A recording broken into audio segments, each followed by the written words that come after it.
You're listening to the Pittsburgh Piledriver. What the hell is that? Podcast.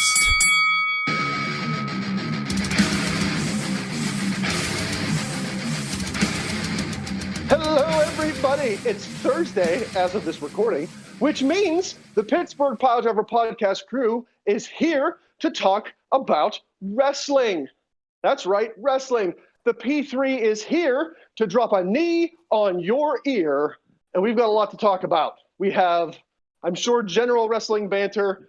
We've got what has definitely become one of my favorite things to do, picks. We've got picks tonight, and I'm excited about it.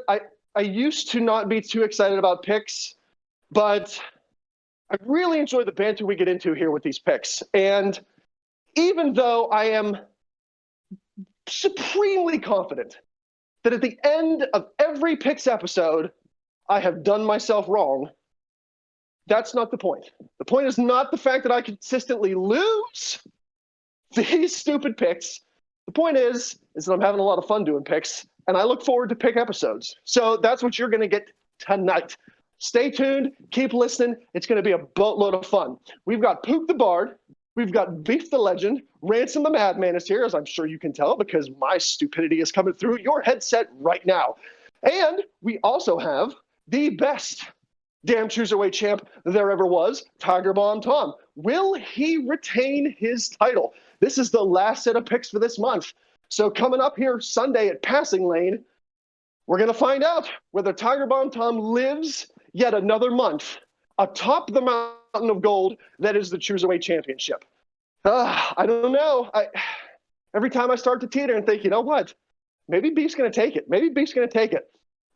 Tiger Bomb Tom squeaks it right through, ducks the clothesline, turns around, wham, slaps the leg, Beef goes down, boom, Tiger Bomb Tom retains the gold. Guys, I believe the picks are upon us. That was a very salient opening, Ransom. Thank you so much. Gentlemen, how are we today? Yeah. Hey. Noises. All right. Fantastic. Well, let's jump right in, do some picks. Before we do some picks, I do want to thank the sponsors. We definitely want to thank Casual Gaming. Casual Gaming. Come on now. Gaming Dad. Over on Twitch, the Facebooks, the YouTubes. Check them out. Casual Dad 85, right? Am I right about that? Nope. Fuck. 87. You think you would have learned by now? Casual Gaming Dad 84.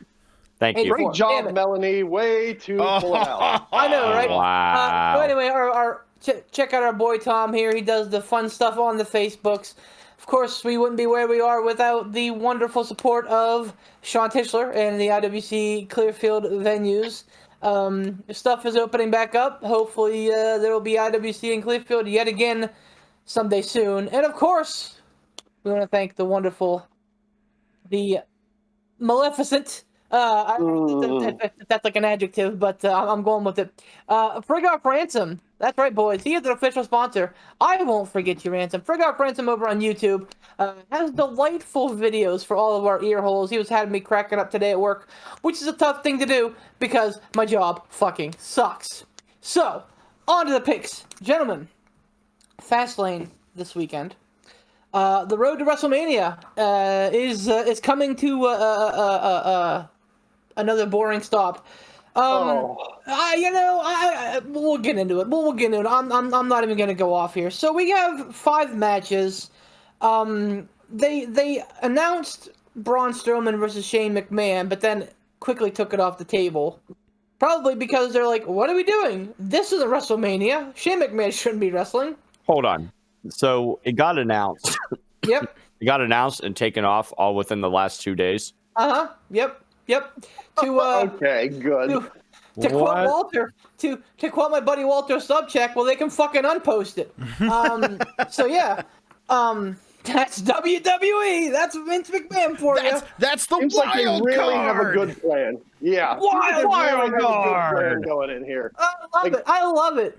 It's just there's just so much wonderful awful, toxic things about WWE that make me smile on a weekly basis talking with you gents about it. So anyway, that's off the table. We have 5 matches. Jumping right in, we have the reigning defending tag team champions of the women's division, which is Shania. Which, oh, by the way, did you know that there are men's tag team titles too? Wait. You'd be hard to find that there's any tag team titles anywhere because Vince doesn't care about tag team wrestling. I can't believe that there's a men's tag team title. I was shocked to find that there are 2 sets, and one of them changed hands on a Monday Night Raw. I don't think there's been a tag team title match defense of either red or blue in months. The women's titles have been defended several times, which, that's neither here nor there. But for fuck's sake, for fuck's sake. All right, anyway, women's title match. Think of your heart. I know, right? I just had a big fucking fat McDonald's dinner, so yeah, it's already working overtime. Oh, no. Yeah, right? The defibrillators ready, boys. Yeah, right. Here we go. Nia Jax, and Shayna Baszler with Reginald for whatever fucking reason. Like, Reginald has gone from, like, Carmelia's sommelier to, like, in sort of a weird relationship with Sasha Banks to now he was simping out for Sasha. And now he's with Nia and Shayna Baszler. I don't fucking simp. know.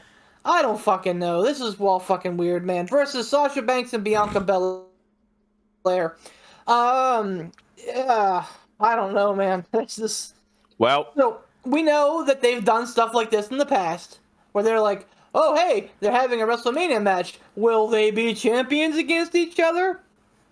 We'll start with Poot this week. Again? All right. What? Let's No, do it. Again. No, Wait, Tom started last time. yeah, which is usually the prerogative. Don't you? I was going to say, All right, well, I mean, hey. whatever. It's okay. the I'm up defending for it. Let's go. Listen, if the defending champion wants to swing first, you let him swing first. Who you got, Tom? Shania. Can confirm. I also will be picking that way. Pootski. Shania. Ransom. Yeah, same. I don't know why I was complaining because I was immediately like, yeah, it's Shania. Yeah, it's... Like, I think, honestly, and I'm going to grandstand in a minute because that's what I do. I think, honestly, Sasha Banks versus Bianca Belair is the match I'm most excited about WrestleMania for. Yeah. It doesn't need any kind of puffery, which of course means they're going to fucking win the titles. The Intercontinental title, which, surprise, there's an Intercontinental title too, is up for grabs as well on a pay-per-view for the first time. Sons of bitches. Forever. All right. Now, is this the actual pay-per-view or is this the pre-show? Well, so there are 5 matches. I gotta believe they're all going to be on pay-per-view. I love how it was a question of it started with Right? Because I feel like anytime the Intercontinental title has been defended, at least in the most recent past, it's always been relegated to, like, pre-show. yeah. But why? Or like in a tag match that's not for a tag team championship belt. That's the kind of shit that makes me want to punch a fucking... I don't know. Oh my horse. man, he is McDonald's angry. Oh, Holy shit. goodness. Just That is Poor super. WWE has gotten beef so flustered. That is super sized McDonald's salt right angry. there. My eye is popping out of my head. Just one of them. Oh, I'll it's let you out. guess It's which one. out. His eye is out. It's out. All right, anyway, Hold on, Big we're going E. to go throw up ringside. This has already been a delightful episode. I love it. Big E, the incumbent champion, versus Apollo Crews. Apollo's really been churning some real momentum with this heel turn. I hope they don't make him a goofy heel, like a fucking, like, joke. Wait, so We'll you see. said it's Apollo versus... A Big E. Oh, Big E? Okay. This would be my pick, and Yes, it I am is. picking Big E. Poot? I'm also going to go with Big E. I really don't think they're going to put him on the chopping block in favor of new heel Apollo Crews, even though I'm very, very, very excited to see where Apollo Crews goes with this. Seriously. Ransom? So, I just have a general question, I guess, before I make my pick. And are we expecting to see A, a title change at all on this pay-per-view, and B, a title change on the pay-per-view right before WrestleMania? I think of any title, honestly, I think you're going to see the IC belt change hands. I honestly think if you're gonna, I think that's the one you'll see change. But then again, that's conjecture. So I mean, honestly, I feel like they've done a decent job protecting the Intercontinental title as of late. yeah, protecting it from the view of the public. Well, that notwithstanding, you're not wrong. You're not wrong. But it hasn't been like hot potato-y, which they've done a good job with everything but like the main WWE title, so go fucking figure. Well, and to be fair, you have that one that's not been hot potatoed, and the United States title is now baked potatoed. Oh. See what they did there. Let me get high. This guy, watch out, this guy's Anyway, a joker. I don't know. Like, are we really going to see a pay-per-view with no title changes? But on the other line of that thinking, I think to myself, why would you have a title change on a pay-per-view right before, like, freaking Mania? So you know what I mean? I don't know how to think. If I may, we had my a pretty documentary. great pay-per-view. We had a pretty great pay-per-view a couple weeks ago with no title changes. Yeah. Oh, did we? Yeah. Revolution. Yep. Oh, well, that wasn't... Right. Different, apples, oranges, but I'm just saying, like, you can't... WWE. That's why these B-level pay-per-views are tough to call, man, because it could very well be, oh, holy crap, they completely mixed up every single title. Oh my God, what an insane thing WWE did. Or you're like, okay, this is just the last stepping stone before Mania. Let's get this over with. You know what I mean? Well, and as we've seen from this card alone, like, Vince is like churning and burning, man. He's like, nope, I like that idea. Let's go with it. Wait, no, let's go with the other different idea. Wait, let's hold off on this. Let's do this. So we have fired. no earthly idea where any of this is going to go. So it's it's literally all up in the chopping block, man. I look at any of these matches and I go, you know what? With the exception of one, two really, but with the exception of two matches, I think that the other three matches could go either way. So realistically, any of the title matches could go either way. Not wrong. I don't know. Like, I told you guys before this episode started, like, I feel like I really want to go wacky on some of these picks. I couldn't on Shania because that didn't make sense to me. Although, like Beef said, we're probably going to have a title switch and then have the two champions face each other at Mania, because why the hell not? But I think, along that same line of thinking of why the hell not, let's go with Apollo Crews. Because why the hell not? Tiger Bomb. I'm sticking with Big E. Alrighty. Moving right along. McIntyre versus Steamis. It's just a singles match. I thought it was going to be more. I think it deserves to be more because they had a really great knockdown drag out. What was it? Street fight last match? No, it was. Yeah, it was. Not a street fight, but it was. It was. I think it was just a. Yeah, it was a no DQ. It was great. It was really good. Enjoyed it. Yeah, I only caught some of it, but from what I saw, it was really good. So on this one, we will start with Ransom. Who you got, McIntyre or Sheamus? So this isn't for the number one contendership for Mania. Like, it's McIntyre, right? It's already been announced. McIntyre is the guy.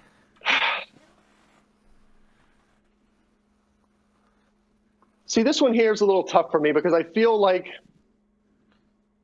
there could be some jiggery pokery here. Like, I feel like Sheamus could beat McIntyre here, and then they wrap that into some sort of cockamamie storyline of, well, Sheamus beat me at passing lane, and like I'm a fighter, so I gotta give Sheamus his credit, and I want Sheamus to be in this title match with me at WrestleMania, and it turns out to be a triple threat match.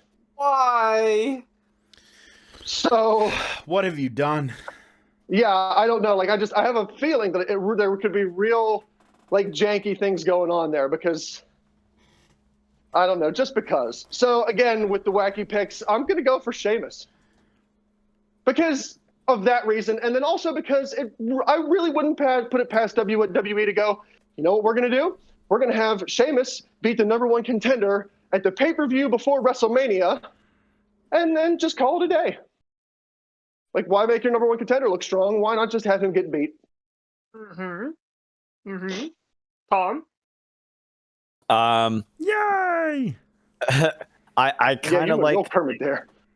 Yeah, I kind of like Ransom's line of thinking. Although I don't think it would be Sheamus getting inserted into the match. I think if anything, this would be the time if we're ever going to see Brock Lesnar come back, they bring him back here, have him interfere or something like that, or come down after the match. You know what? I'm going to go with McIntyre. My official pick is McIntyre, and I think the jiggery pokery will be post match. I'm on McIntyre too. You don't. So did he get iffy for anybody else right there other than me? Yeah, he did. But he came back. It's fine. Okay, cool.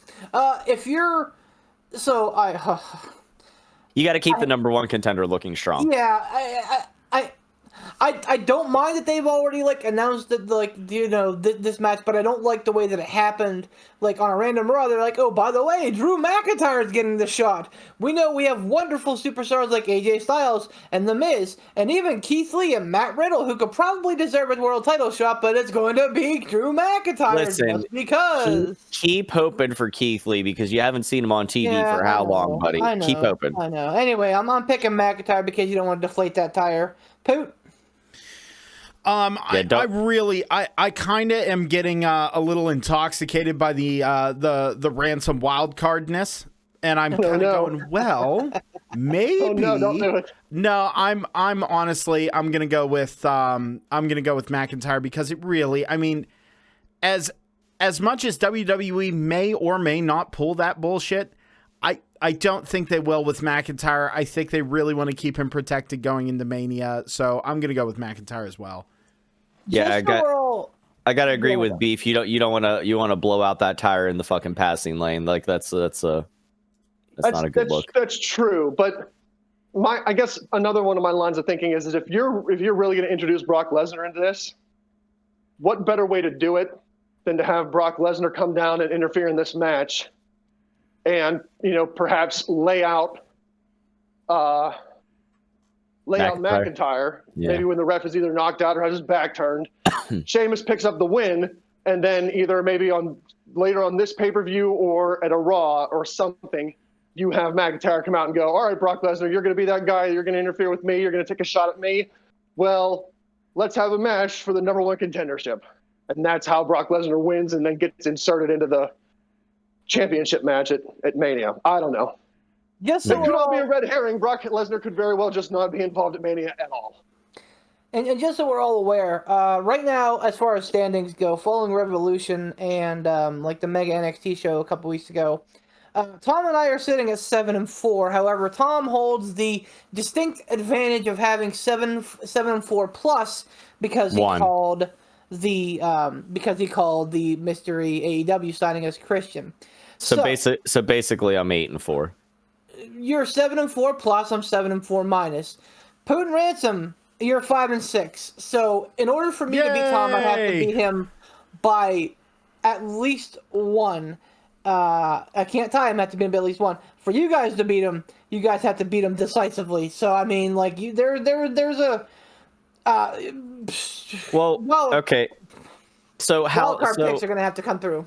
So wait a minute. So I already have championship advantage if I tie you in any case. So you would technically have to beat me by like 2 because if you beat me by 1, I'd still have that extra point, wouldn't I? No, the point was decided that it was a tiebreaker, not correct. You get an extra point. Right. And that wasn't inserted for your benefit. That was just like across the board, whoever got it right. It just so happens that it fell on the champion's shoulders. Okay. So that's so it really makes no difference then. Right. Well, yeah. For you, no. Yeah. For you, no. But I mean, hey, at least you get bragging rights on it. Anyway, really, it was in place if one of us got it and we tied each other. Yeah. Or you. Or if one of us got it and tied Tom, then we would win. Correct. Yeah. So Tom snuffed us out. Yep. Once again, fucking Tiger Bomb Block comes through. Well, you know what? Screw it. Then I'm going to go with Sheamus. Why not? If we need to do wild cards and I'm already this far in the hole, screw it. Let's do it. Yes! All right. We're the Losington brothers. Orton versus We're the Bliss. worst. What a weird fucking match. You know what? Like, what is it? Orton versus who? Orton versus Bliss. Alexa Bliss versus Randy Orton. Okay. Every bone in my body tells me that there will not be a ring bell. That there will not be a match taking place. That we're gonna get some fuckery. There might be. Who fucking knows? We're gonna call it like it's an actual match. And I mean, even, and we can kind of determine within ourselves what constitutes a fucking match or a win or what have you. I postulate this, and then we can call a winner. I say we have a thing here because it's been a hot minute. Why don't we make this match? Obviously Alexa Bliss goes in there with Randy Orton, right? Like, she goes to the ring. Randy Orton's there. It's like, oh, Alexa will turn into dirty, naughty goth Alexa. But my thing is, absolutely. Oh, I would. What if lights go out, the whole Fiend jiggery pokery happens, and Bray Wyatt returns? The proper Fiend returns. So on Raw, that she was said weird. that she was gonna have I know, right? She said she was gonna have somebody with her, but not him. So here's my thing. It's Bo Dallas. Oh god, I'd love it. Love it. Sold. When it comes to a match, there has been a time before, and I can't remember what happened, when we all picked a winner and a loser, and it ended up a no contest, so nobody wins. So a no contest is a viable option. You can have a winner, a loser, or a no contest. Just saying. Oh, okay. That's interesting. All right. I like that line of thinking, Tom. So we'll start with you, because it is your pick, after all. Who Is do you it? got? Bliss, Orton, or a no contest? Oh, I was going to go no contest off the bat anyway, so. All right. So Tom is picking a no contest. I've flipped back and forth on this a little bit. I think they're probably going to have a match. I just got this wild suspicion that they're probably going to have a match, and I think that Randy Orton will win. Now, on my sheet, I have it listed as Orton with a question mark. That's how positive I am about this pick. But I am picking Randy Orton outright. We're going to get some fuckery after the match, of course. Of course. But I think that Orton wins outright. Poot. Boy.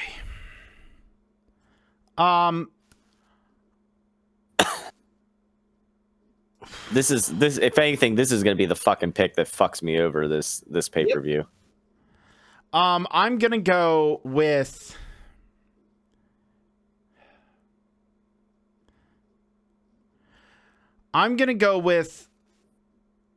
Alexa Bliss outright. I know that's probably a bad call, but I'm going to go Alexa Bliss outright. And then there's some jiggery pokery after the match. Who fucking knows? She could blink and he could start vomiting ink again, and she could pin him. This is so fucking weird. This whole fucking thing, man. But I'm in, and that's what's important, especially with the Randy Orton storyline. I am in. The captain of the fucking snooze patrol. He's selling it doing so real well. Yeah, for sure. Ransom, who you got? Alexa Bliss versus Randy Orton. Who wins, or is it a no contest? So I'm going to go with Alexa Bliss outright. And the reason I'm going to do that is because in my small, smooth-brained mind, there is one proper way to set up The Fiend versus Orton at WrestleMania, which is to have the match begin, whether it's immediate or, Orton does some shoving, some tripping, some pushing over, just delicately manhandling Alexa Bliss or whatnot.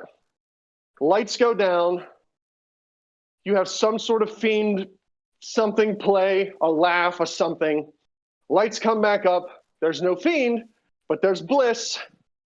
And she pins him and she gets the win clean, which then serves to set up this, hey, I was attacked by the Fiend when it was dark. The Fiend came back and attacked me. I was attacked, blah, blah, blah. That sets up the Fiend versus Orton at Mania. I think that's the best way to do it, which means that I'm probably going to be dead wrong, but that's why I'm picking Alexa Bliss. a weird fucking match. Such a weird fucking thing, but again, it's working because I'm interested in the Randy Orton angle, so, wonders never cease. The title match. Fastlane, the main event. Roman Reigns, the incumbent, the reigning Universal Champion, versus Daniel Bryan. We've been here before.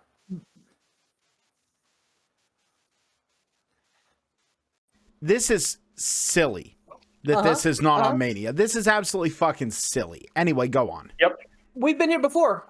3 years ago, Fastlane, like whenever they did Bryan dirty in the actual Rumble itself, and they had Bray Wyatt eliminate him. They did Roman Reigns versus Daniel Bryan at Fastlane because, this guy's getting booed enough already. Why not put him against our hottest face and have him beat him? What a great idea! And keep in mind, not that it, for me personally, not that it's going to change my pick, but as of this recording, tomorrow night on SmackDown, there's going to be a match between Jey Uso and Edge. Yeah, to see who's the special enforcer for the match at the pay-per-view. So just throwing that out there. And to quote Frank Costanza, to paraphrase, I should say, I'm going to talk a lot about WWE on this episode because I got a lot of problems with you people. I have a lot of problems. Anyway, so yes, Roman Reigns versus Daniel Bryan. Reigns the champion with a special guest enforcer on the outside. Of course, they will get involved, being either Uso or Edge. Whose pick is it? Oh, it's my pick. Wow. Super Brawl Saturday. Oh, your shirt's too tight, Billy. Fuck. The numbers don't lie, Beef, and they spell disaster for you. Love it. Steiner math never goes wrong. This was going to be my hook. Because I was expecting Tom and I to have pretty much the same picks around. This is going to be my hook. This is going to be the one that was like, aha, I'm going to win the title and Daniel Bryan winning the title. Only to be let down at the moment. But since Tom has picked a different outcome to the Orton match than I have, I am going to hold fast. Despite, I think, it being the better business decision, honestly, to let Daniel Bryan win this match. I think Roman Reigns will win and defend against Edge at WrestleMania. WrestleMania. WrestleMania. Oh, Jesus. Hootski, who you got? Oh, it's absolutely going to be Roman Reigns. Roman Reigns versus Edge in WWE's mind is a money match. They still have not bought into Daniel Bryan. No matter how many accolades he gets, no matter how well he does, no matter how happy people were that he came back, no matter how high he is regarded in the zeitgeist of wrestling in history, in the annals of wrestling history, they are still going to consider Roman Reigns versus Edge. Almost threw up saying his name. Roman Reigns. And honestly, to be perfectly fair, he is doing a good job now. Roman Reigns versus Edge to them is the money match, and to be perfectly fair for the casual fan, it probably is. So I'm going to go Roman Reigns. And I think this is not something I'm putting a bet on, but I think honestly, to be perfectly honest with you, Edge is going to double cross or do some fuckery to have Daniel Bryan lose because he wants Roman Reigns. Interesting. Ransom, who you got? I'm going also with Roman Reigns. I agree with everything that Poot said, starting at this match is just silly to happen at Passing Lane. Everything he said since then, I feel, is 100% hitting the nail on the head. Edge versus Bryan at Mania would be a much better in-ring spectacle. Oh, yeah. They would do so much better in an actual wrestling match, the two of them, because, good Lord, Bryan almost can really do no wrong inside the squared circle. But, again, like Poot said, to the WWE and the casual fan, Roman Reigns versus Edge is the match that they want to see. So I don't have any belief that Daniel Bryan will win this title off of Roman Reigns right here, just to have Roman Reigns go into WrestleMania without Edge as the opponent and without a title. It's just not going to happen. I was really surprised to hear nobody go with Bryan getting the win, but Roman retaining, like via DQ or something like that. I was really expecting somebody to go with that line of thinking. I thought that's where beef. I thought beef was going to try to big brain it and go with that sense. But regardless, Roman Reigns is walking out with the title. I say Roman gets the win. Now, look, picks aside, do you think that there's any way that we have another one of these bullshit, half-assed, thrown together triple threat matches at Mania that involves Daniel Bryan, to where, like Tom said, someone, whether it be Edge or Uso, interferes, granting Bryan the win, but Roman Reigns hanging on to the title, which then going into Mania, Bryan gets the oomph to say, hey, I was done dirty. I could have beaten him for the title. I had him beat. I should be in this match as well. And then it becomes a triple threat match. Put a toothpick in that. Let's finish up picks real quick because that's a great starting point of where we can start the actual discussion point of our show. Sounds Let's hit picks real quick. All right, so the women's tag team title match. We're all picking Shania. Big E versus Cruz. We're all picking Big E except for Ransom, who's picking Cruz. McIntyre versus Sheamus. Tom and myself are picking McIntyre. Ransom and Poot picking Sheamus. Bliss versus Orton. Poot and Ransom are going Bliss. I'm going Orton, ? And Tom is going a known contest. And with the main event, we're going Reigns across the board. Gentlemen, it's that time again. It is last call. Anybody want to change a pick? Nah. You sounded so confident with that nah, and you're like, wait, maybe. Well, no, I'm just trying to think of like what would make all this more interesting, but you know what? Let's just go for it. I'm in. Sold. Change it. Go for Bryan. Do it. That Tom, was the equivalent of like a kid in school going, teacher, you didn't assign us homework. Like that hit that part of my brain. That part of like that was like the obnoxious trigger. So good on you. I was like, I literally went like in my mind. But no, there's an exasperated poot sigh I was waiting for. Oh no, the exasperated poot sigh. If I can do it without having be in the situation, it would be. Oh my God, that's it. That's that is it. fucking it. Yep. Oh, that's like the tears of my enemies. I love that sigh. It really peaks the old eyebrows, doesn't it, Beef? Sure fucking does. Yep, that is the well, my character's gonna fucking die because Beef has some big fucking unbeatable monster sigh. Yep. I love it. Anybody changing their picks? Going once. Yeah, you know what?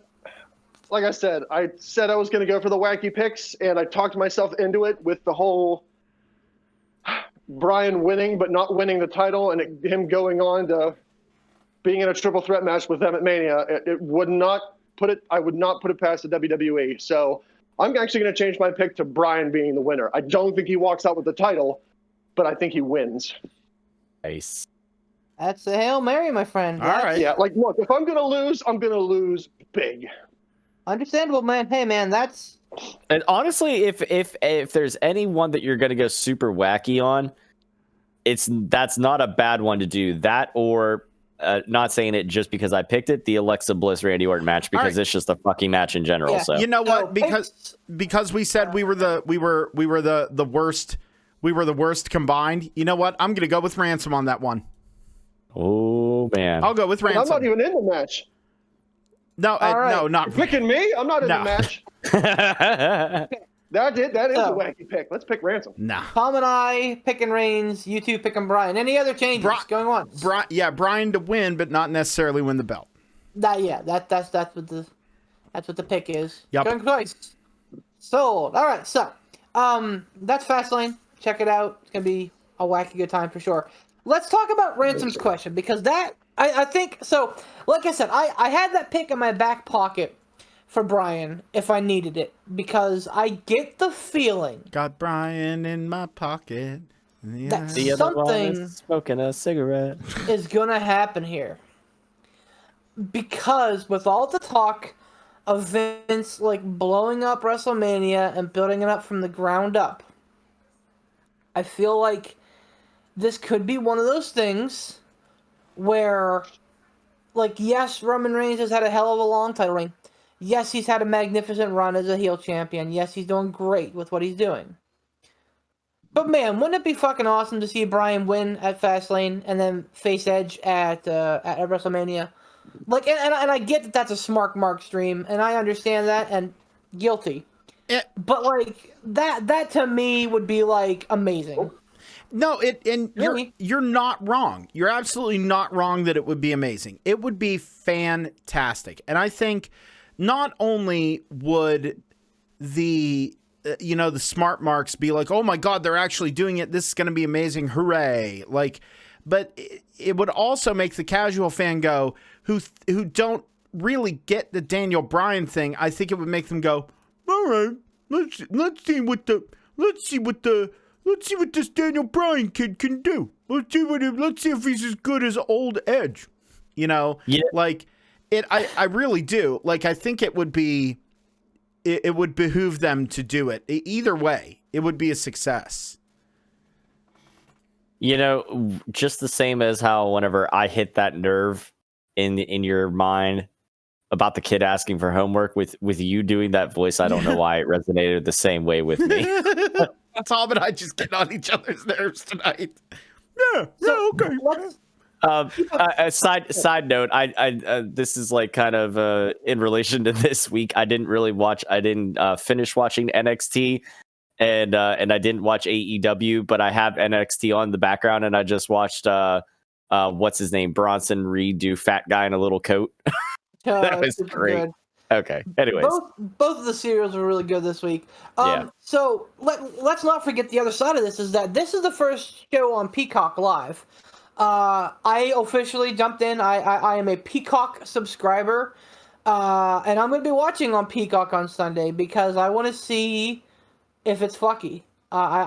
I want to see if they're like overrun, if the servers are going to go down or whatever. Well, Mania was 3 years ago. Or so correct me if I'm wrong. Fastlane is on Peacock and the network both, right? That is correct. Yep. Okay. I don't think you're going to see like a big server crash or anything, but it's a smart move for them to do this regardless, because that way, if there's any kinks to work out, they can hopefully do it before Mania. Hopefully. And I still have my network. I'm not canceling WWE network because, that would be dumb to do. I mean, let's not forget though, too, like, with everything that we're talking about Fastlane and leading up to Mania, like, really, if you think about, like, Mania is only 3 weeks away after. Which is fucking nuts. Yeah, after Fastlane, which is insane, because a lot of other times it feels like there's been a much longer space between whatever the last pay-per-view was, whether it be Fastlane or whatever, and Mania. So, I mean, like, I don't know, that maybe that's why it feels like Fastlane is kind of like almost like a foregone conclusion. It's just kind of like a placeholder show. And I think that's why our picks were the way they were. But if there's going to be any, I feel like Mania has to have like some sort of triple threat match somewhere. Maybe we won't get it on either one of the main titles. Maybe we'll get it on the Intercontinental title. Maybe we'll get it for the US title. I don't know, but I can see two scenarios that jump out at me. Would be the one that Ransom mentioned, that I was kind of alluding to with the Daniel Bryan pick, like, Bryan winning the match but not winning the title because he wins via DQ, and then et cetera, or like I said, somehow get them getting Lesnar involved if he's going to come back for Mania or anything like that, and getting involved with Lashley and McIntyre. I just don't know which one.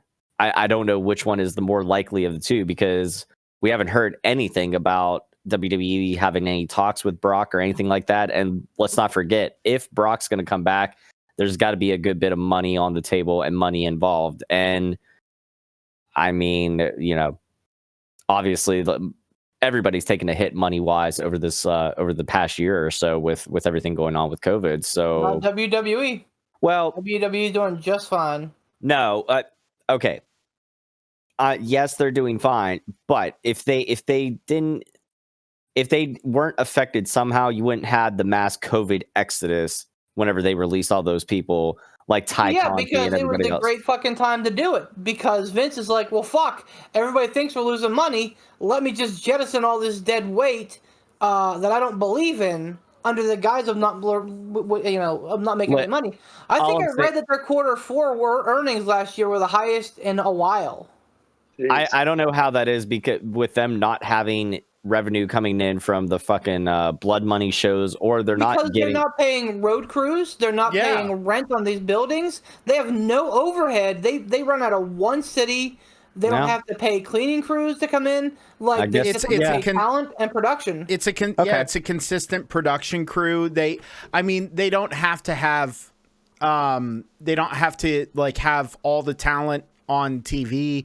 They don't have to pay for whatever. Like, I mean, that's a good point. I didn't really think about it. And also, they have Fox money backing them. And now with this deal with Peacock, like, I mean, like, that's the thing. It's like, it's all stuff behind the scenes we don't see where all that revenue is coming from. Like, that's the thing. It's like, on one hand, you can say, like, what a shifty grifter Vince McMahon and his cabal of people are. But, like, you know, on the other hand, it's like, well, in one of the times where literally every other industry got hit really hard, WWE thrived. So, I mean, you got to give credit where credit's due, whether you like it or not. My point with all the Peacock stuff is, real quick, Grissom, is that if they're going to pull the trigger on something, this would be the one to do it on, where like a whole new audience is zooming in just for the fuck of it, being like, oh, hey, what's on Sunday night? Oh, Fastlane's on. I haven't watched wrestling in 10 years. What, a title change right before WrestleMania? Well, now I got to see WrestleMania. So I think, again, this I gotta is get my myself dummy. a Rey Mysterio shirt. Oh God. no. So I think, again, this is my stupid, small, smooth brain mind thinking this, but my thought would be, with Brock Lesnar being out pretty much this entire damn year, or the entire damn last year, whatever, he's not been around for a while. Brock Lesnar's always a draw. People always explode for Brock Lesnar, whether he's around for one match or he shows up for a match, wins the title, and goes away for months. It doesn't seem to matter. It seems anytime Brock Lesnar comes around, there seems to be big pops, there seems to be big money. And I would think that this year's WrestleMania, if you're not going to have Roman Reigns versus The Rock, you're going to want to have Brock Lesnar on this WrestleMania. Because, like we talked about in the last episode, WWE has their hands in a lot of pies. They've got USA, Fox, now they have NBC. So they've got money pouring in. Not only is this going to be the first Mania on Peacock that is only available on Peacock, not on the network. So that's a big thing in and of itself. And also, if reports are to be believed, WWE is planning on having a pretty hefty sized crowd for this year's WrestleMania. So what better a time would there be to have Brock Lesnar come back for this year's WrestleMania? First Mania that's not on the network, that's only on Peacock. First Mania since COVID where you're going to have a relatively large crowd or a flat-out large crowd. I don't remember what the numbers were.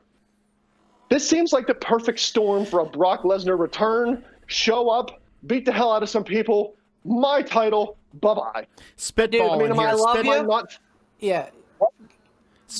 Spitball in here.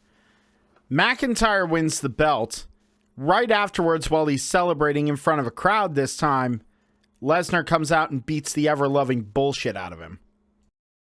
That would be dumb, because why pay Lesnar to show up and not have a match? See, here's the thing.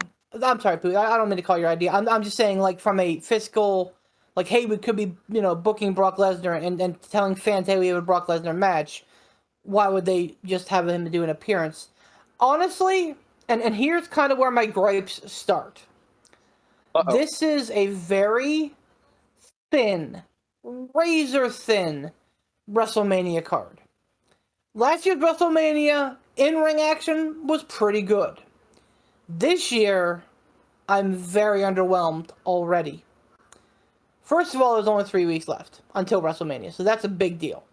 Because you don't have time to kind of put in the time to these storylines. We'll see.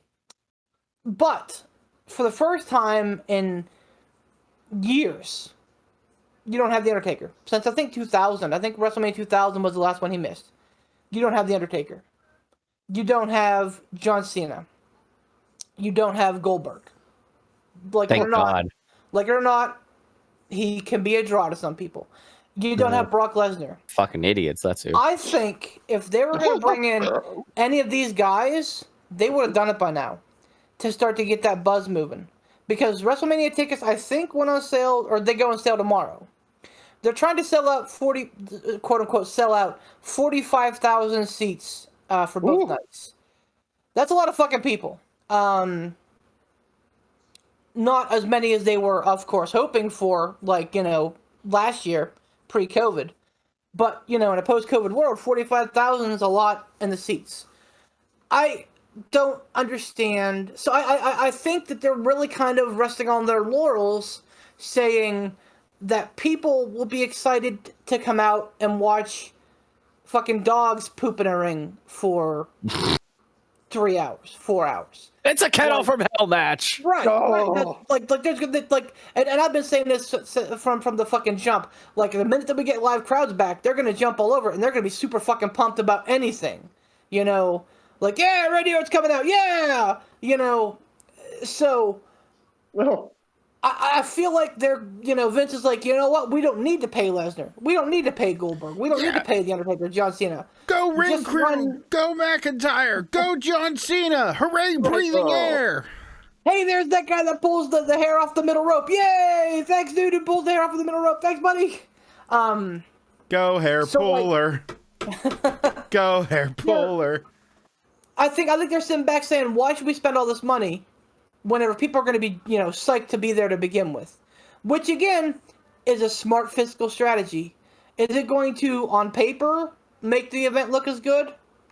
To be determined. But, like, right now, I'm very underwhelmed by WrestleMania. How many matches are announced for WrestleMania at the moment? Just the two main title matches and whatever stupid tag match with AJ and Omis? Oh, my God. Oh, my fucking...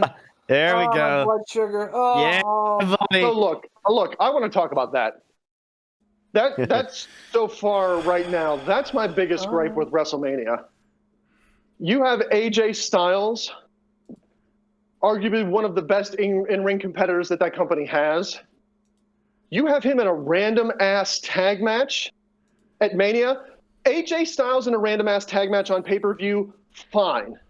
At some random stupid pay-per-view show, fine. Great Balls of Fire, fine. Passing Lane, fine. You put AJ Styles in a random-ass tag match at a Mania, Survivor Series, SummerSlam, Royal Rumble. Bullshit. That's What are they thinking? stupid decision. How dumb is that? You can't tell. You're telling me, like, all right, fine. We've talked about how they have nothing for Keith Lee and how that's an atrocity because how good Keith Lee is. If you don't have anything, if you don't have any solid storyline for AJ Styles, not besmirching Keith Lee, but AJ Styles is out of Keith Lee's, what am I trying to think here? What's the word I'm trying to come up with here? League, Same wheelhouse. League. AJ Styles is out of Keith Lee's league. I don't. I'm not trying to incite an argument here. That's not my point. You can disagree, fine. You won't change my mind. My point is, someone who's as good as AJ Styles is in a random ass tag match. That's the best you have for this dude. It's not like you've got years and years and years of Manias left that you're like, you know what? Let's shove him in a random ass tag match this Mania. We'll make up for it in, the next 2 or 3 Manias. Who knows how much longer this dude's going to be around? Why are you not capitalizing on this man's talent and putting him in a storyline singles match that you build over the next 3 weeks to capitalize on at Mania? What is happening? Yeah, I don't know. I'm not sure why we're not seeing AJ Styles in some sort of title program against Matt Riddle for the US title or anything like that. Like honestly, if I know and not to say anything, not to be like disparaging it against the US title, but with AJ Styles, like he's won the WWE title. He's on Raw. and he's nearing the end of his career. It's not outside the realm of believability, or it's not an outrageous point to just have him be in one of the mid-title pictures or anything like that. I mean, especially, if they're not going to do like a main event push. So, but yeah, I agree. Like, I don't understand the reasoning behind this random fucking tag match that they're having, and why they had the title change just come up on a random Monday Night Raw. Like, why didn't they save the title change if they were going to do it? Why didn't they save it for Fastlane? What Right? now, forgive me. What was the title change? Lay it out. It was Paint me a word it picture. was the Hurt Business, Benjamin and Cedric versus New Day, and it was a good solid match. There was nothing really fucky about it. New Day went over, and then after the match, New Day's in the ring, and fucking AJ and Omos come out, and AJ basically challenges the two of them to this tag match. And then the next fucking segment, they plaster the fucking, like, coming at WrestleMania, AJ and Omos versus New Day. And I'm like, why? Why? Because they were, I guarantee you the thought process was exactly this. It was, they went, oh, damn, we didn't do anything with the belts. But take it off Hurt Business and put it on New Day, and we'll do something with AJ and Omos. Like, it was snap decision stuff. And so there was nothing fucky about it. So they weren't pushing anything with Benjamin and Nothing. and nothing. Nope. They weren't pushing that storyline forward. That at least would have made sense. Here's the thing, man. Here's my gripe. And this is a gripe that I've had for a long time. There is a history of wonderful ladder matches at WrestleMania. Starting at WrestleMania 21 with the initial Money in the Bank ladder match, running for 6 or 7 years on that before Money in the Bank took off. After that, they found creative ways to work in ladder matches, man. There was a WrestleMania 31 ladder match for the Intercontinental title. The WrestleMania 32 match, I think, was also Intercontinental. Like, the WrestleMania 33 was the tag team ladder match. Like, for fuck's sake, if you got a bunch of guys that you're sitting on, you're like, how can we give them a WrestleMania payday? Put them in a fucking ladder match. AJ Styles, fucking, Keith Lee, Sami Zayn, Kevin Owens, Matt Riddle. These guys could absolutely excel in a ladder match. There's no reason. I don't get it, man. I do not understand this tag team match in particular. That's one of the things that was the thing. So, the McIntyre-Lashley thing, I appreciate that they were like, okay, here it is. I wish that they would have gotten somewhere with it, like a number one contenders match, but they didn't. They just said, here you go. Okay, whatever. But, like, the thing that broke the camel's back for me, the straw that broke the camel's back, as it were, was this tag team match that made me go, the fuck are they doing with AJ Styles? Why are they doing this? So, Reasons. the thing that also makes me nervous, too, is let's just say that the insane hypothesis that Daniel Bryan either wins the title or is screwed out of that match and winds up in a triple threat for the title at Mania. Let's say those things don't happen. Let's say Bryan loses clean. Roman Reigns goes on to face Edge at Mania. There it is. What are they going to do with Daniel Bryan? Same thing they've done with them for the last, 10 years now. Not a damn. I mean, the man has to have a match at Mania, right? Like, he has to. But the thing that makes me nervous is, if you have freaking AJ Styles in this random ass tag match, what on earth are they going to do with Daniel Bryan? Let's And remember, like you said, Beef, he would be another one that would be a wonderful prime candidate to be in a multi-man ladder match. let's remember that leaked WrestleMania 30 sheet weeks before that Mania 30 happened. On the WrestleMania 30 sheet, Bryan was scheduled to face Sheamus for the United States title and the pre-show. Oh. WrestleMania 30 being Yeselmania. Like, I don't know what it is about Vince that he looks at Daniel Bryan and goes, no. It's because he's small. It's because he's small. And not even like that's really it. Not even in like muscular stature. It's because he's short. It doesn't matter how charismatic he is. It doesn't matter how good in the ring he is. Again, we've been singing this song for years, and all that happens is that Vince McMahon and WWE keep proving the fans' point. It's so true. Like it is. It absolutely is, and it breaks my heart. Because you have guys like Daniel Bryan who could be the face of the company, who would be really good for it, and also provide 5-star after 5-star after 5-star, bare minimum 4-star. And they're just letting them wane away. Him, Keith Lee, the Andrade Cien Almas, they're letting Almas fucking get away. Like they're not. No, I know. No, I know they didn't release it, but like he's unhappy. He's not going to try hard. He's just going to wait.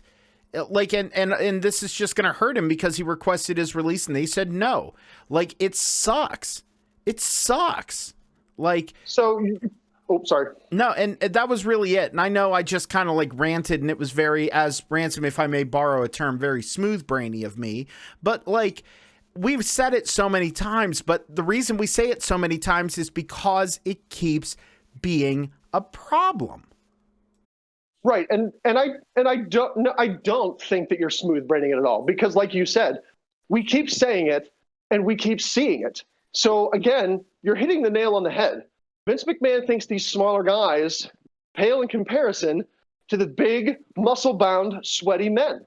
You are absolutely right, but the thing that crushes me and makes me shake my head and go, the hell are they paying attention to nothing, is the fact that you have Hall of Famers or future Hall of Famers, if they'll ever let the one in, that have been traditionally smaller, shorter, less muscular guys who have been the best in-ring performers that I've seen.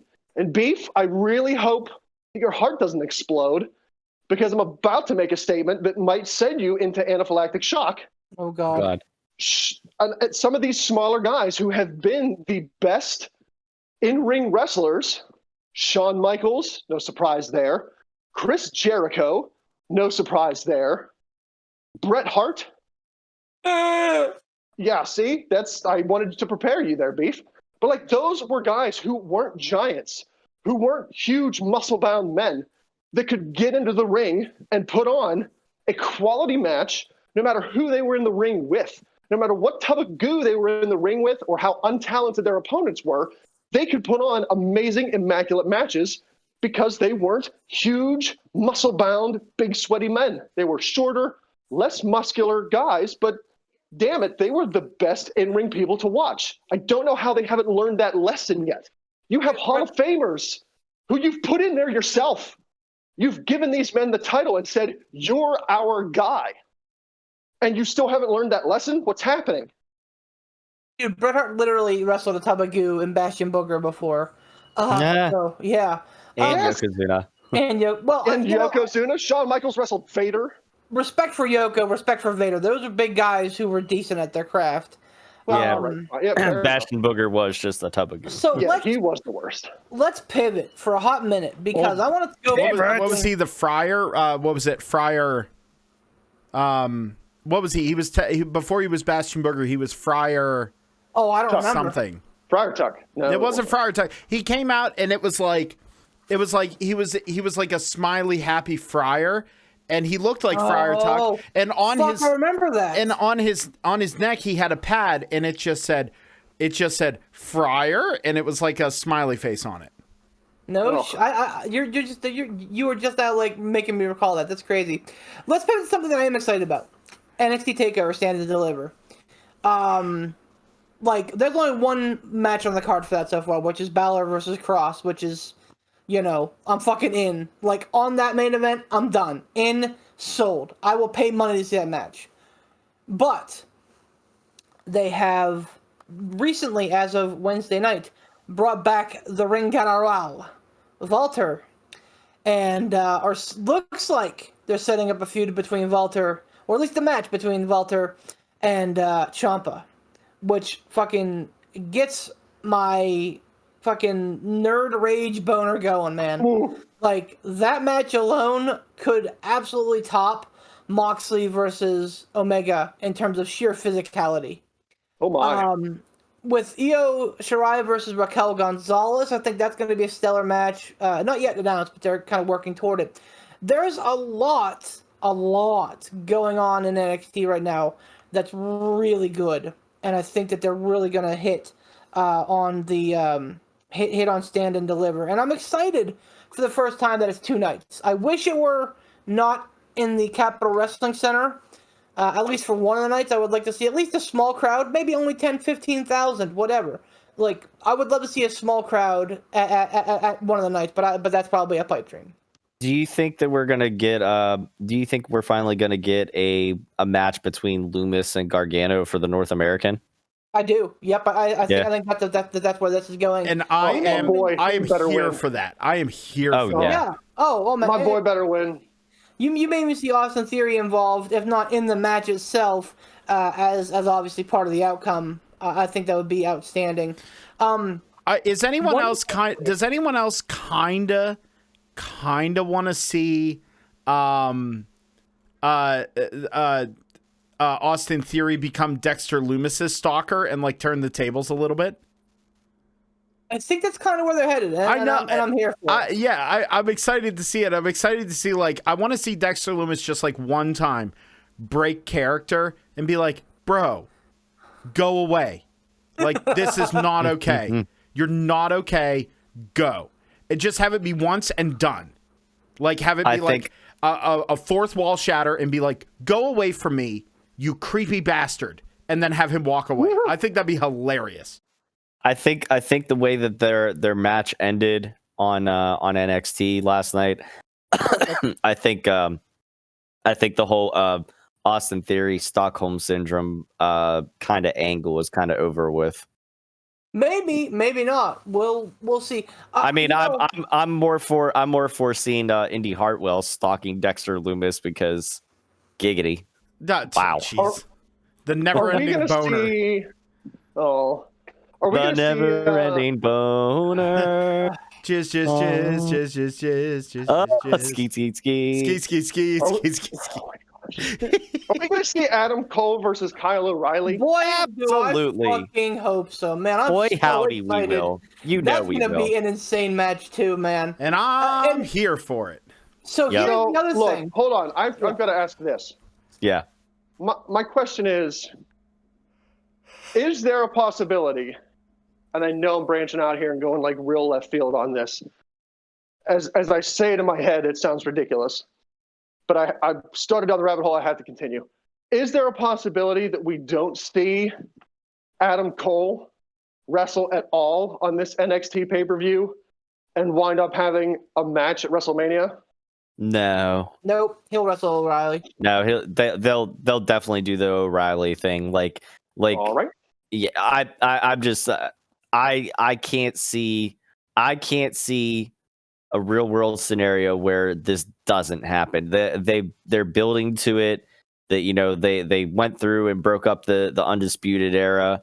It's just this last week here they did the whole thing where like technically Kyle O'Reilly wasn't medically cleared last week to be around, so now he's been banned from the building. And then the video package rolls with O'Reilly threatening Cole, and Cole's like, well, if he's gonna threaten me, he's like, he can't come here. He's like, I'm going to go find him. And then later on the show, you see they're like fucking both getting arrested somewhere like outside of the arena. I don't even know. Like they're building it up way too much not to have a match. The other thing to watch for is I think that Danny Burch was legit hurt. I just watched that. I obviously like nobody can know except the people there. But no, being the fact that he got hurt in the tag match. It was Karrion one. Kross did a double suplex onto Danny Burch and Oney Lurkin. Yeah. Burch didn't land quite right. He kind of landed on the back of his neck, and then he was gone from the match. He rolled outside the ring, and doctors attended to him, and Lurkin pretty much finished the match by himself. Oof. Yeah, I was gonna say but the fact that Oney Lurkin finished that match by himself. Yeah, I like for as long as Burch was out, I guarantee you he was somehow legitimately hurt. I don't know. Who knows how long. And if I'm being honest, them being stripped of those titles probably wouldn't be the worst thing, because then you could put those titles in a match against MSK and the Grizzled Young Veterans at Stand and Deliver. Two teams who have a lot of heat with each other right now. Two teams who are absolutely at the apex right now.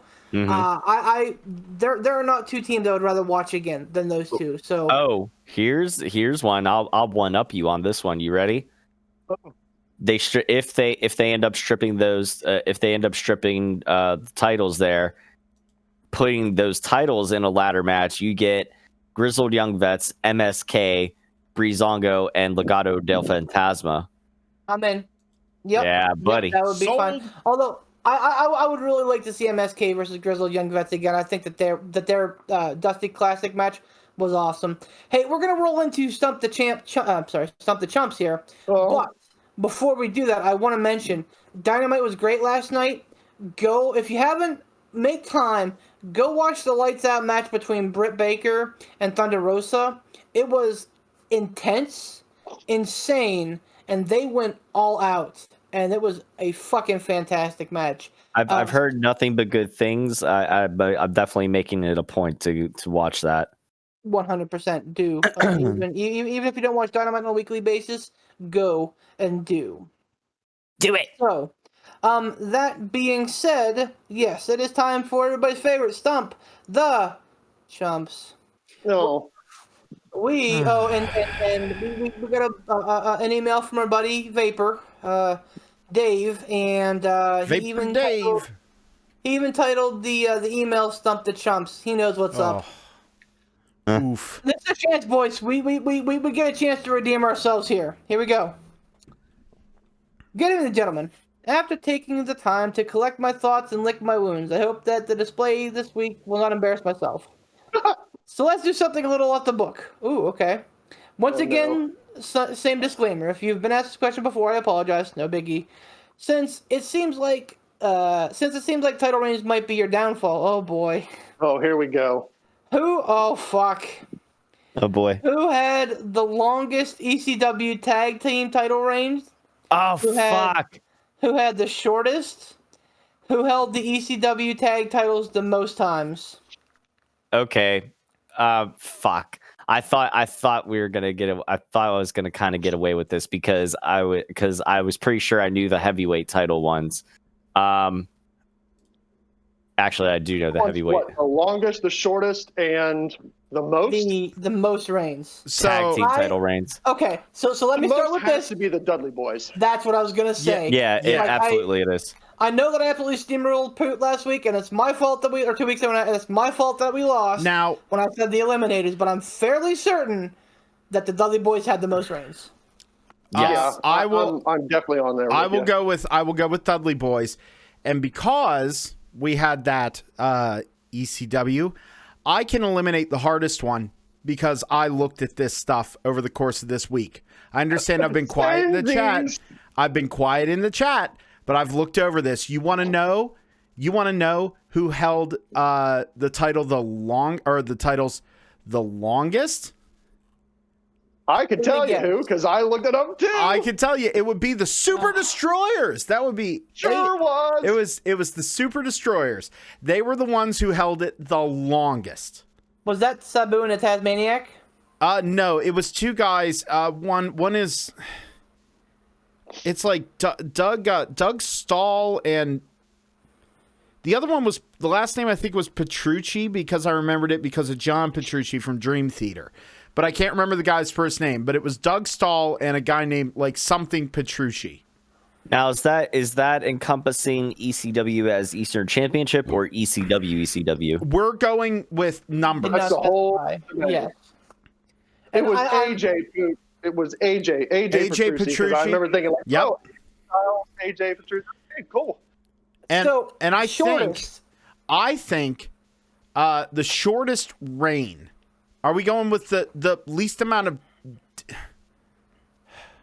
like days or minutes or hours? So yeah. Like the shortest consecutive reign. This one Go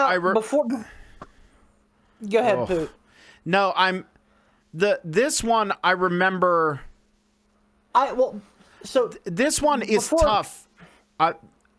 You want to go ahead, or do you want me to go ahead? Yeah, I'll say this because I want it out there in the ether. That way, if you say something, I'm not going to steamroll you. I could have swore I remembered an episode of Hardcore TV where Raven assisted Tommy Dreamer, which was really crazy because those two had a blood feud for years, in winning the tag team titles. I think by the end of the episode, they lost the titles to the Dudleys. Again, I can't say that with any absolute certainty. So if you have a better recollection, or if you saw something that's going to trigger something different. See, I remember now. See, if we're going with days, if we're going with the shortest days, like the shortest title reign, that's tough because I remember looking at this, and there are, I think, 3 or 4 that are less than 1 day. Oh God. Look. And I remember one of them was the Super Destroyers as well. Oh, that's interesting. So there you go. I remember that. And you said Raven, and I remember Raven tagged with Stevie Richards at one point. And I think they were one of them. And you mentioned the Dudleys. The Dudleys, I think, were the other one. And I think there was one more. But that's the problem in this, is that there were multiple less than 1 days. So after our last Stump the Chumps, champs, with that title question, I can remember going back and looking up various ECW and WCW titles just out of morbid curiosity. So I can tell you this, if Vapor got this answer off of Wikipedia, Poot's answer stands, and it stands at 3. Because I can remember those 3 teams exactly coming up on that page that I looked up. It was the Super Destroyers, it was the Dudley Boys, and it was Raven and Stevie Richards, all less than a day. If you want the shortest by minutes, I don't know. Yeah, but if we're talking days, it's those 3. Like, that's the thing, is that, like, I think what he did was he went, oh, this will be fun because the Super Destroyers have the longest and the shortest. You know what I mean? Yeah. Like, I think that's what he went with. But I'm pretty sure it was Super Destroyers, Raven and Richards, and the Dudleys. So those were the 3. So I say we include all 3 of them because we are still including the correct answer, and there is no specification on hours, minutes, etc. They're all less than a day. So I say we say asterisk on the shortest reign because there are 3 different teams that are all less than a day. And then the longest reign we're saying was the Super Destroyers, correct? Yep. Yes. Okay. And then the most is obviously the Dudleys because they're 10-time tag team champions? I think overall, like when they talk about their history, it's like 10 plus. In ECW, I'm not sure the number, but I know they have the most. Yeah. Oh, yeah. It was at least 8. Yeah, oh, really? I was going to say. I was thinking 5 or 6. I was going to say that because, I was going to say like 90% of their tag team title reigns came from ECW. So, Right. Yeah. All right. So we're saying the Super Destroyers. The Striker McGaggers. McDonald's get me, boys. It'll do it every time. The Super Destroyers for the longest. The shortest we're saying Super Destroyers, Stevie and Raven, and the Dudleys for all less than a day. Yes, and then there you go. Title reigns in Dudleys, right? Yes. Yep. All right. Let's take a peek. Hopefully you enjoyed this discussion and it tickled your big brains. We try. With that in mind, here's your answer. At 283 days, that's a lot. The Super Destroyers, first reign was the longest. There was a tie for the shortest. The Dudley Boys' 8th reign, the team of Stevie Richards and Raven's 2nd reign were the shortest at less than 1 day. He didn't include the Super Destroyers in that. We did, because, again, Wikipedia. I'll give it to us. And with 8 reigns, the Dudley Boys held the most title reigns as a team. Yep. But listen, now, Vapor, I will give you this. You had a really good idea, but the problem was we were so damaged from our loss that we went, all right, we're looking at every angle of this. You know what I mean? So that was no fault of your own. You just didn't think of all the angles. And here's the thing. With that, I want to put this rule. I want to set this rule in place for future Stump the Champs and Chumps. Okay. So if we go above and beyond the answer, like in this scenario where we included the Super Destroyers, and hold up, let me pull up Wikipedia. I want to make sure that we were right here because I remember there were being 3 and one of them was Super Destroyers. So let me look this up really quick here. Number ECW. Let me sort by days. Days. Yes, it was Super Destroyers, Raven and Stevie Richards, and the Dudleys. Because he put Raven, Stevie Richards, and the Dudley Boys, we went above and beyond and included in that same area. I say we always get that win. If we don't include that one, we obviously lose. How's that sound? Oh yeah, absolutely. Okay. Because we still got the correct answer, and we're not wrong in this sense. Exactly. Okay, just wanted to set that preference. Yeah. Vapor, you brought a great question to the table, man. But to you, I say, good day, sir. You lose, and you get nothing. Yep, I definitely got a little hard right there.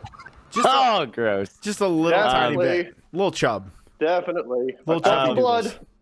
Get her back, baby! No, I was gonna say. So how long until we're back to champs? Do we have to have a couple consecutives? Or? I say we need to have 5. we need to have a reign because You know what? the last time we had a didn't have definite a streak. streak going before we became Stump the Champs. I'm good with 5. I think 5 is respectable. 5 solid, right? Yeah, I agree. that's what she said, right?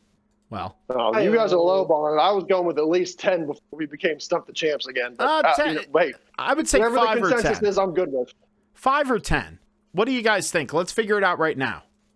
Let's figure it My out. opinion is that I feel we need to up the ante because we were on quite the winning streak for a while. We got quite the big heads, and we were brought back down to snuff. So I think we need to climb that ladder again before we can go around, big bragging and getting our heads all big and being like, yeah, we're the champs again, bitches. But that's just me. That's just me. You know if what? want to do 5, I'm fine with that. I'm with you on 10 on Ransom. I'm with you. I got 10 on it. All right. Can't confirm. All right. I'll say 10. Cool. All right. So is our we're resident one. scribe going to keep track of that there, Beef? How many we're at? Sure. The road to championship. Yes. Our road to Stump the Champs again I'm okay. coincides with the WrestleMania season. I'm here for Kind it. of fitting. It's kind of fitting. Yeah, a little bit. So we can at least say this. The bastard Pat, the mid-card maniac, is the one in a whole bunch and won. Can confirm. I don't remember how many it actually won. I was going to wasn't say keeping track. we've at least gone, I'd say safe conservatively, we've gone 65. Probably because there were a few episodes where we had more than one. Yeah. I'd say Oh. conservatively we've gone it. Well, okay, I'll even go more conservative. I'll say 60 conservatively. That'd be an interesting stat. We need the fans out there to tell us. I think How Where's long that will it- intern? No. Where's that intern? Yeah, where's Get the intern? Jared that intern back Listerman. here. Where is he? Somebody, Ransom, we need you to head to Channel 2 news station Oh, what a and go throwback. search out Jared Listerman. Hopefully he still has his monogrammed leather briefcase. Hopefully he's dressed up nice. And if he's not, then berate him, throw coffee in his face, and then we'll go from there. Ransom goes down there and he's just there. He goes up and he goes, all right, where's that Jared Listerman? And he turns and looks in a chair in the waiting area, like in the reception area. And there's just a skeleton in a suit. Just like sitting there. I've been waiting for you. And he looks over Ransom and goes, oh, and the jaw just falls off. Like, I like it. So look, I want listen, to I put may- this out there. I may legit text this guy on our Facebook and be like, listen, we will pay you $1 American, Mr. Intern, to figure this out. Go. I want to say this. I have an offer. And this offer is only good if the other 3 members of the P3 agree to this. Oh, But my offer is this, to Vapor, Pat, anybody else that listens. Zack Snyder. Zack Snyder, oh. No. We've put it out there before to where if you beat us in Stump the Champs, you get to come on the show. How about if you are that diehard of a fan of this rinky-dink little podcast that you want to come on this show, be it Pat or Vapor or anybody else that listens, if you can go back and tell us the first episode that we started this streak on, and I will go back and confirm it, but if you can tell us it was episode this was the episode number on when the streak started up until we lost it last week, and you are correct, and I'll go back and confirm, I will listen to those episodes, at least the Stump the Chumps part, you could come on the show, because I feel like that is some dedication. I feel like that is somebody proving that they really want to come on and talk wrestling with us idiots and have a good time, that they're willing to go back and do that research and say, your streak started on episode blah and ran up until last week. What do you guys think? I'm good with that. I think that's fair. Yeah, we had a great time with the Bastard last week, so why not? Yeah, having the Bastard on was pretty great. That Bastard Pat. Prove your was worth, fun. Internet. Yeah, if you can be the first show me person what that you wants got. Yes! If you want to be the first person to go back and tell us when our Stump the Champs streak started, what episode it was, I will go back and confirm the truth to be so. And if you would like to come on the show and be on the show the whole time and talk wrestling with us, or just come on the show and tell us how dumb we are and leave, again, if the other 3 guys are good with it, I say let's put that offer out there. All right, Again, we don't have to do the legwork ourselves. And I'm gonna throw this out there. Keep in mind that before we started regaling ourselves as the champs, we were still calling it Stump the Chumps, but we were winning. So that's true. Be careful.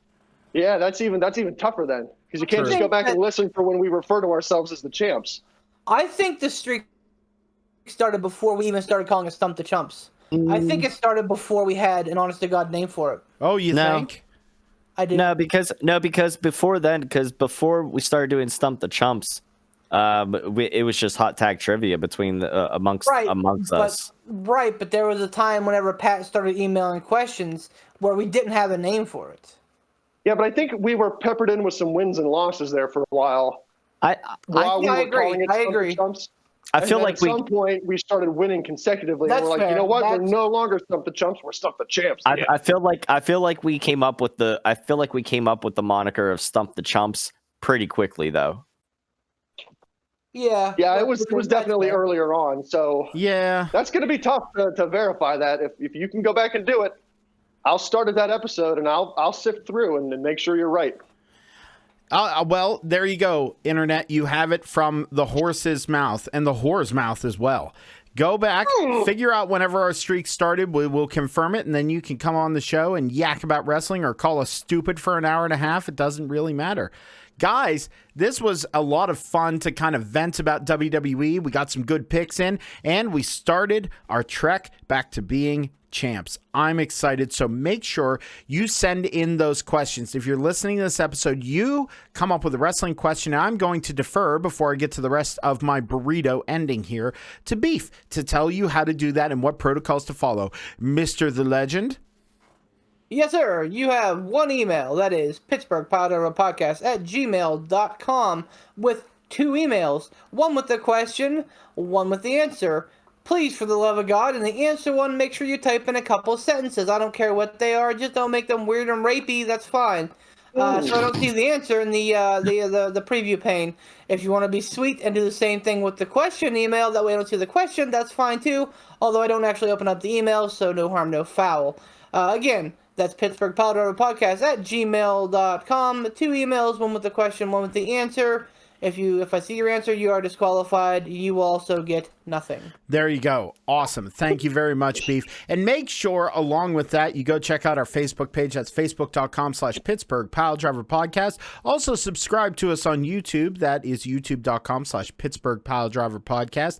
And you can find us anywhere that you find quality podcasts, whether it be Spotify, whether it be Google Podcasts. It doesn't matter. You can find us there. Also, check out our Anchor page. That's kind of the core and where we upload everything. Not the core with an E, but the core of where we start things. Yeah, what a terrible stable. Am I right? Also, make sure you check out our affiliates that we have, our partners and sponsors, especially Mr. Tiger, Cut, Bomb Tom, and his page, Casual Gaming Dad on Facebook, streams lots of awesome video games. Of course, on Tuesday nights, there's Among Us, and I will be back next week with in Among Us. I'm going to be doing it. It'll be fun. We'll see how it goes. Also, make sure you join Casual Gaming Dad's Corner. You can be part of the community and post things that you like. Of course, they will get administrative approval, but you can post things you like and just be part of a really good community. Also, check him out on YouTube. That's youtube.com, or you just search Casual Gaming Dad on YouTube. And on Twitch, he's Casual Gaming Dad 84. 84. Beef, are you listening? 84 beef. Beef. There you go. All right, and also thank you to Mr. Sean Tischler and his work with independent wrestling in the central Pennsylvania area, especially with IWC. We really are chomping at the bit to get to another indie show. We had so much fun at the event that we went to here in good old Clearfield, Pennsylvania. He said tongue in cheek about good old. But we had a lot of fun there, and Sean, we're looking forward to things moving forward. And, of course, thank you to Ransom the Madman and his channel, Frig Off Ransom. Always posts funny things, even whenever he is berating his fellow co-hosts. He always does it in a very funny way. Also very good at editing and creativity. You will laugh your proverbial penis right off. So go check out Frig Off Ransom on YouTube. That's Frig Off Ransom. Okay, and you might as well go check out Poot the Bard as well. You can do that. Also, I figured out my internet, by the way, guys, and the meme may or may not be dead, because I checked my internet speeds and I double checked and triple checked and even quadruple checked. Yes, I know numbers. I may very well be able to stream. I might start streaming. I think streaming would be a better platform. Less editing, more fun. So we'll give it a try. You never know. Awesome. I also want to... He's like, yeah, okay. No, I was clearing my throat. I'm sorry. I had a frog in my throat. Yeah, okay, kid. Sit down, Junior. No, I'm looking forward to it. I'm actually going to be picking your brain about how to set up Streamlabs and make sure that I do everything right and don't accidentally leave my stream on so people can see me yanking my Bardley crank. All right. Thank you, guys. Thank you guys very much for listening to the episode. We really appreciate it. Make sure, again, you subscribe on YouTube and all those good things. For myself, Poot the Barbarian, Mr. Beef the Legend, Ransom the Madman, and our reigning, defending, undisputed Cruiserweight champion, the best damn Cruiserweight champion there ever was, to paraphrase the Madman himself, Mr. Tiger, Uppercut, Bomb Tom. Everyone, thank you for tuning in, and have yourself a halfway decent evening. Check out Poot. Bard Drinking and hashtag Wet for Hogan. Onlyfans.com/BardCrank. Penis.